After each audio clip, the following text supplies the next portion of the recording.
वारयति।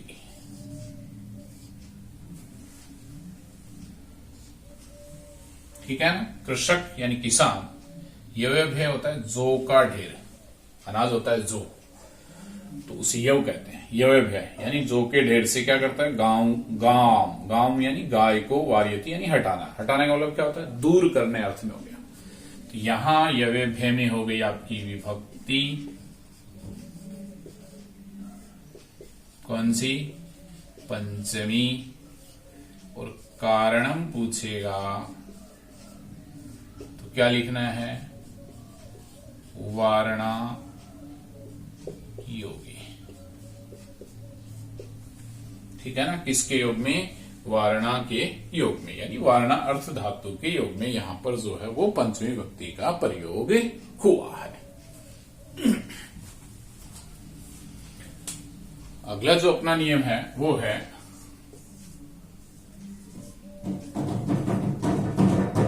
जुगुप्सा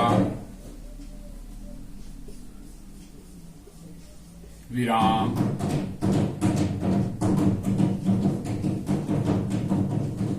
प्रमादार्थानाम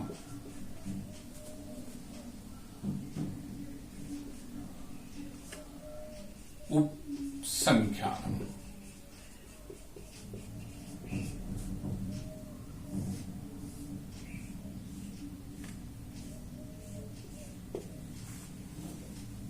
ये अपना नियम है। क्या है, जुगुप्सा विराम प्रमादार्थानाम उपसंख्या न। देखो 3 पद है इसमें, जुगुप्सा विराम और प्रमाद। नंबर 1 जुगुप्सा, इसका मतलब होता है घृणा करना। दूसरा आपका क्या है, विराम,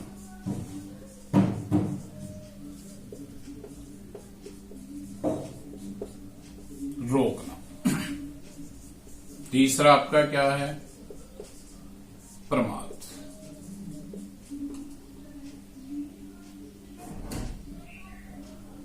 आलस्य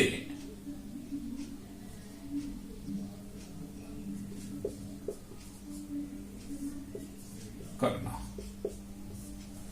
ये 3 अर्थ होते हैं।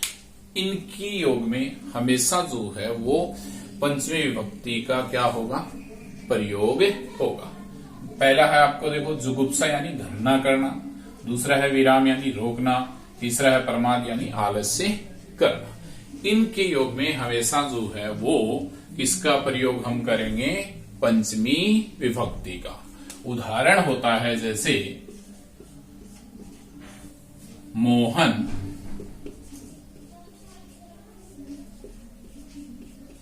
पापात जुगुप्सते।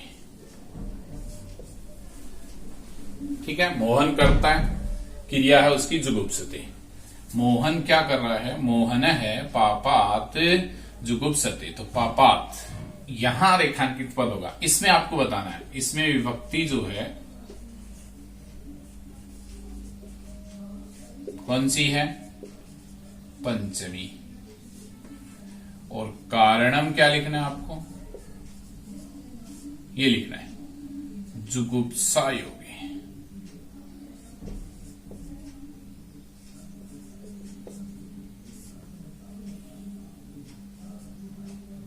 जुगुप्सा योगी यानी घृणा अर्थ में पदार्थ। तो जुगुप्सा विराम प्रमाद अर्थ आदि धातुओं की जो संख्या है उसके अंदर हमेशा पंचमी विभक्ति का ही प्रयोग होता है। तो विभक्ति पंचमी, कारण जुगुप्सा योगी पापात। दूसरा जैसे अपना उदाहरण है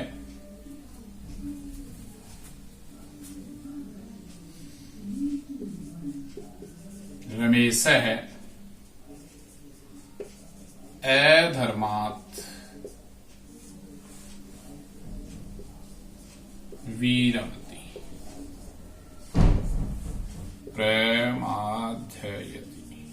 प्रमाध्यति। क्या करें, कि राम है अध्ययनात् प्रमादयति, राम अध्ययन से क्या करता है, आलस्य करता है। तो यहां फिर रेखांकित पद कौन सा आपका, अध्ययनात्। यहां क्या आएगा, विभक्ति कौन सी हो जाएगी, पंचमी, और कारणम क्या लिखोगे, प्रमाद योगे।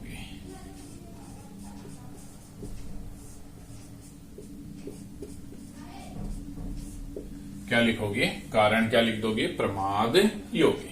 तो अध्ययन से क्या करता है, आलस्य करता है। तो इस प्रकार आपको ध्यान रखना है, जुगुप्सा विरामार्थानाम उपाख्यानम, यानी जुगुप्सा विराम और प्रमाद, घृणा करना, रोकना, आलस्य, इन अर्थ वाली धातुओं में हमेशा जो है वो अपादान संज्ञा होगी, यानी पंचमी विभक्ति का प्रयोग होगा और पंचमी का होते ही वहां पर अपादान कारक हो जाएगा। उसके बाद अपना देखो एक 8वां नियम है, तरप, एक प्रत्यय है। तो तरप प्रत्यय के योग में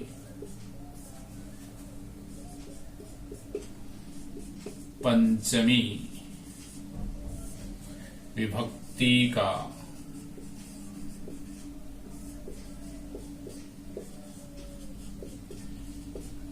प्रयोग होता है।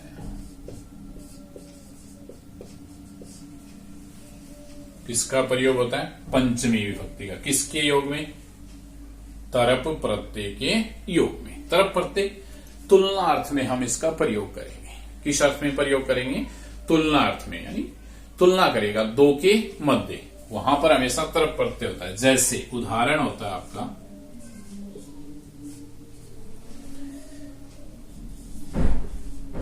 रमेश मोहनात्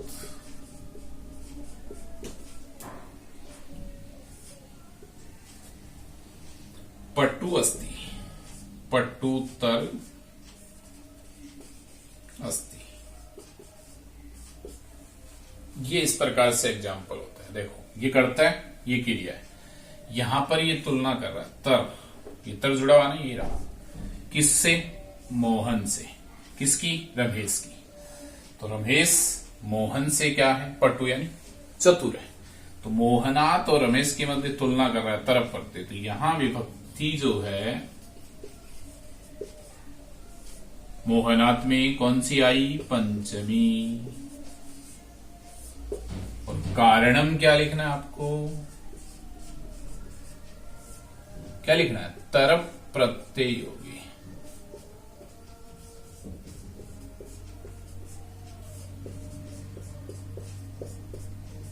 क्या होगा, तरप प्रत्यय योगी। ये इसका कारण हो जाएगा। रमेश मोहन से पटुतर यानी चतुर है, और यहां विभक्ति लिखनी है रेखांकित पद में। क्वेश्चन ये होगा, उसका उत्तर ऐसे देना है, विभक्ति पंचमी, कारणम लिखना है तरप प्रत्यय योगी। जैसे अपना अगला नियम है,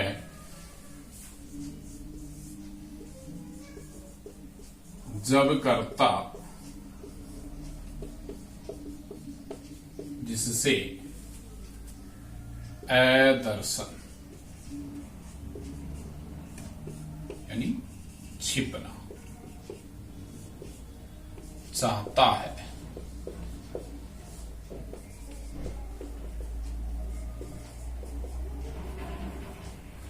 उस कारक की अपादान संज्ञा होती है।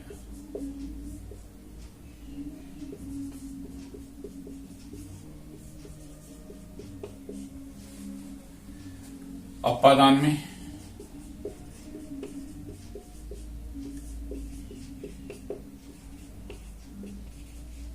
पंचमी विभक्ति का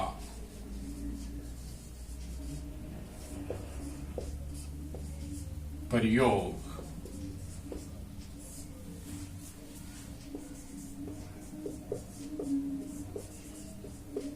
होता है।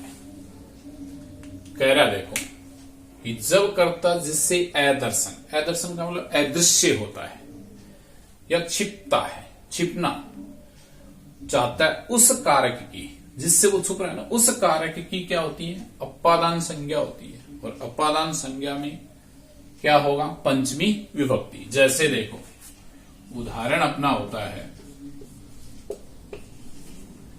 बालकः मातु निलीयते।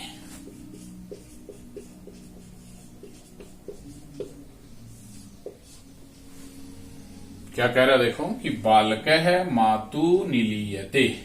बालक जो है वो माता से, किससे? माता से, निलीयते यानी छिपता है या अदर्शन चाहता है। तो अदर्शन किससे चाह रहा है? मातु से। कारण कौन हो गया? मातु, यानी माता जो है वो कारण हो गया। यहां पर देखो विभक्ति पंचमी, कारणम क्या लिखना है? ये लिख रहे हैं निलीन धातु योगे। कौन सी धातु योगे? निलीन धातु योगे।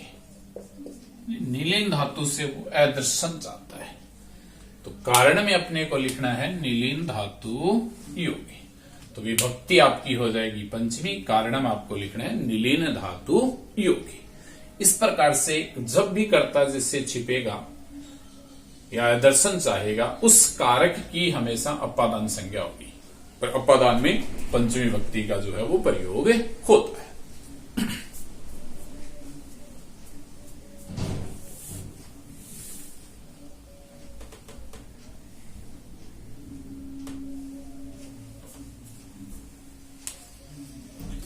अगला जो अपना नियम है लास्ट, उसमें कह रहा देखो रीते बिना पृथक प्रभृति वही परम आदि परम अनंतरम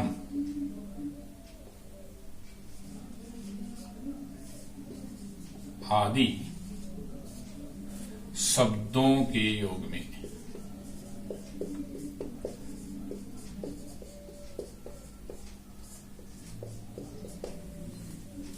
पंचमी विभक्ति का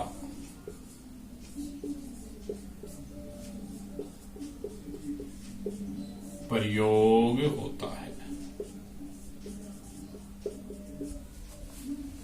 किस किस के योग में? रीते बिना पृथक प्रभृति बही परम अनंतरम। ऐसे जो शब्द आते हैं उसके योग में हमेशा जो है वो पंचमी विभक्ति होती है। ये वाक्य में वहां पे होंगे। अब देखो, जैसे नंबर 1 आपका क्या है? रीते। इसका अर्थ होता है बिना। फिर आपका दूसरा बिना, इसका अर्थ भी बिना ही होता है। अब ये जो बिना है, इसके अंदर 3 विभक्तियों का प्रयोग होता है। कौन कौन सी? द्वितीया पीछे आप पढ़ चुके हो, तृतीया और पंचमी। तीनों विभक्तियों में हम इसका प्रयोग करते हैं। जैसे द्वितीय में अपन पढ़ा था जलम विना जीवनम नास्ति। अब अपन मान लो इसको उसी में पंचमी में करेंगे तो विना जलात विना जाएगा। अगर उसको तृतीया में करेंगे तो जलेन विना।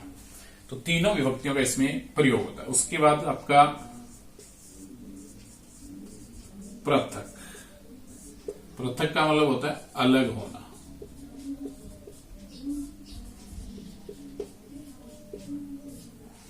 उसके बाद है प्रभृति। प्रभृति लेकर। उसके बाद बही बही यानी बाहर। उसके बाद परम, बाद में अनंतरम,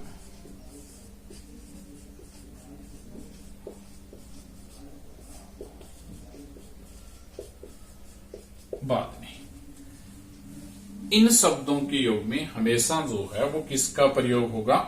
पंचमी विभक्ति का जो है वो प्रयोग होता है। ये जहां भी होंगी वहां पे हमेशा पंचमी विभक्ति होगी। जैसे देखो अपना एग्जाम्पल होता है पहला,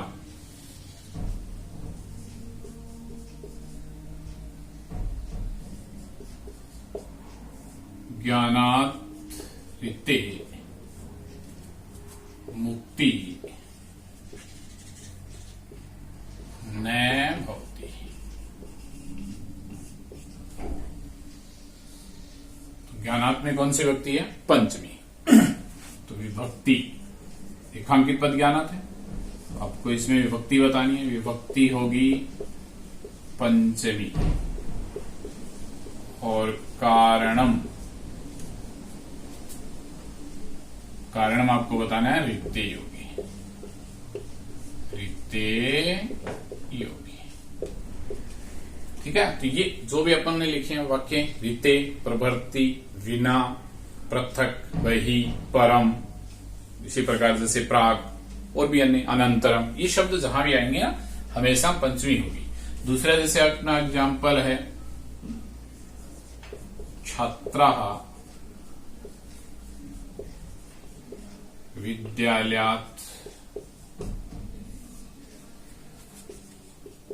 बहिः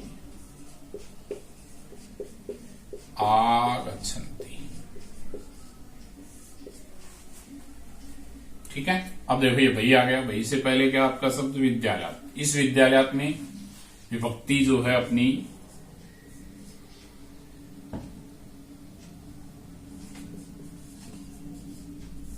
कौन सी है? पंचमी। और कारणम पूछेगा तो क्या लिखना है? बही योगी, बही योगी।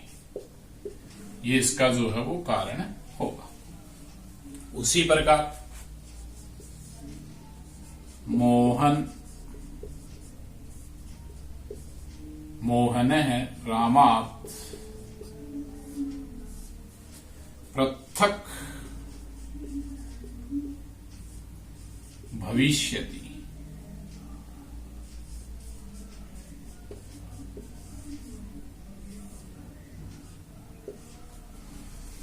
तो देखो मोहन राम से पृथक होता है अलग, अलग होगा। किससे होगा? राम से। तो यहां रामात में फिर आपकी जो है वो विभक्ति आ जाएगी। कौन सी आ जाएगी? पंचमी। और कारणम, यहां कारण क्या होगा आपका? पृथक योगी। ठीक है, इसी प्रकार अन्य जो भी पद आए उसके पहले, यहां पे मान लो परम आ गया तो पहले पंचमी आएगी, अनंतरम आ गया तो पहले पंचमी आएगी, प्रभृति आ गया तो पंचमी आएगी, प्राक आ गया तो पहले क्या आएगी? पंचमी आएगी। तो इस प्रकार से पहले जो है आपकी पंचमी विभक्ति होगी इन शब्दों के साथ, वहां हमेशा अपादान कारक होगा। और अपादान कारक होते ही क्या होगी? पंचमी विभक्ति। इस प्रकार से ये, इसी प्रकार अपना एक सूत्र होता है भी त्रार्थानाम भय हेतु।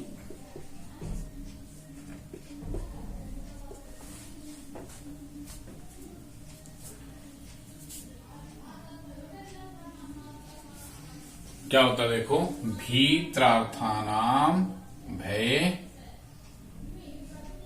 तो भीत्रार्थानाम भय हेतु। देखो इसमें दो चीजें, एक है भी, भी यानी भय, या डरना।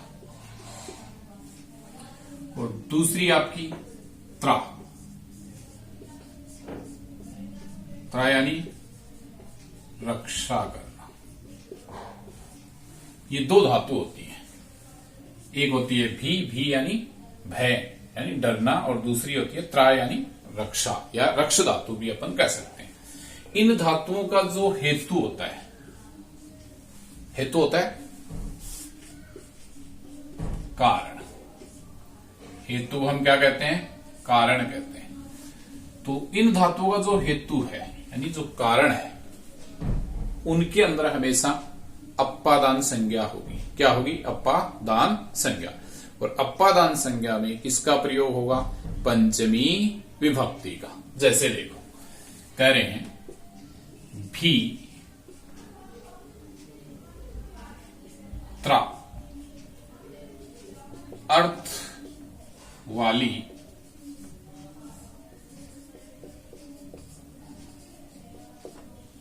धातुओं के हेतु या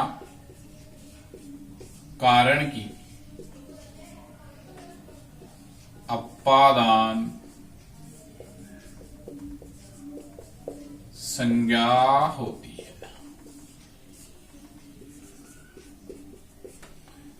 अप्पादान में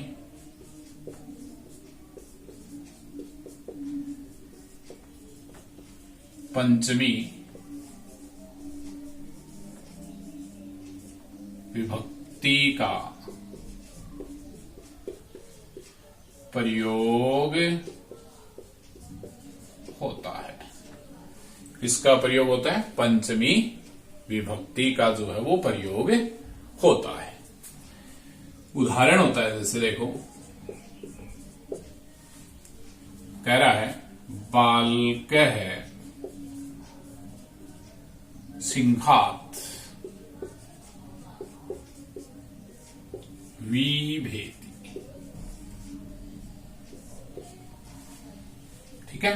अब देखो, बालक करता है और विभेति उसकी क्रिया है। कर्ता एक वचन है तो क्रिया भी एक वचन। अब कर्ता की क्रिया ही है और इस क्रिया का कारण कौन है?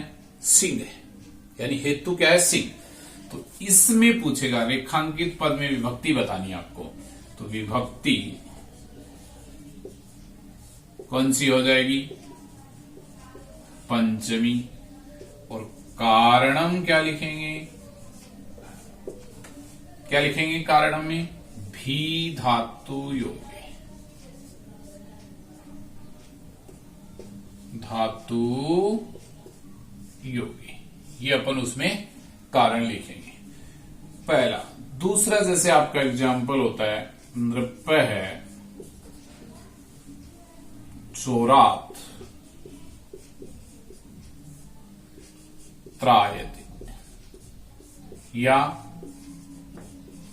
रक्षति। देखो, कर्ता नृप यानी राजा, त्रायते यानी रक्षा करता है। किससे?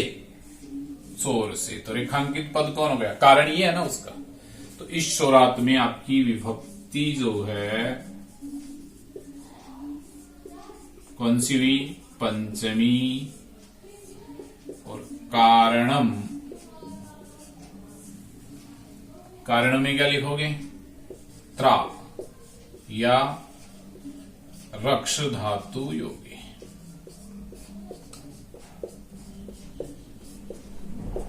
क्या हो जाएगा? त्रा या रक्ष धातु योगी। इस प्रकार से ये आपका अप्पादान कारक यानी पंचमी विभक्ति में होता है। इसी प्रकार इसके एग्जाम्पल आएंगे जो आपको उदाहरण उसमें मिलेंगे। रेखांकित पद होगा, उसके अंदर आपको विभक्ति बतानी है, कारण बताना है।